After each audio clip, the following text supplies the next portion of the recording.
Pascal Arbillot, son couple avec un célèbre mort trop tôt, un visage bien connu. Jolie blonde aux yeux noirs, Pascal Arbillot, Balle perdue 2 sur Netflix, a fait ses premiers pas dans le 7e art grâce à son premier amour, Arthur de Penguern.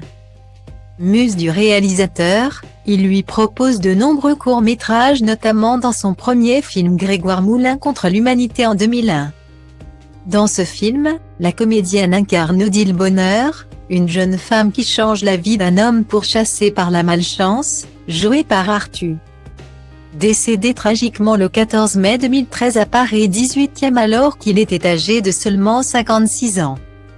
Arthur de Penguern venait de jouer dans un dernier film au titre évocateur La fleur de l'âge, réalisé par Nick Kine et sorti l'année précédant sa mort brutale. Très discrète, Pascal Arbillot n'a jamais évoqué le décès de son ancien amour publiquement. Très reconnaissante vis-à-vis de lui, il lui a ouvert les portes du cinéma et est devenu une véritable star du petit et du grand écran après qu'il lui ait donné sa première chance au début des années 2000.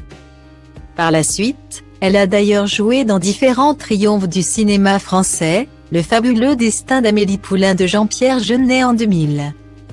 Agathe Cléry en 2007, Parlez-moi de la pluie d'Agnès Jaoui en 2008, Les petits mouchoirs de Guillaume Canet en 2010. Balle perdue de Guillaume Pierret en 2020. De retour sur la plateforme Netflix dans le film Balle perdue 2, dès ce 10 novembre 2022. Pascal Arbillot sera l'une des têtes d'affiche du long-métrage. Interviewé par Le Parisien. Le réalisateur Guillaume Pierret a confié les coulisses de ce qui pourrait devenir l'un des prochains gros cartons de Netflix, ce qui me plaît avant tout. C'est la narration par l'action. C'est ça que je veux faire, en plus de vouloir en mettre plein la vue. Et d'avoir des idées innovantes. Une course-poursuite, il faut qu'il y ait toujours un petit truc en plus, quelque chose qui se démarque. Point.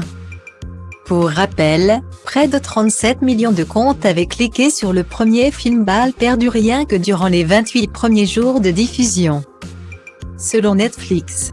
Un succès qui s'annonce donc d'ores et déjà énorme et qui raconte le combat de Lino et Julia.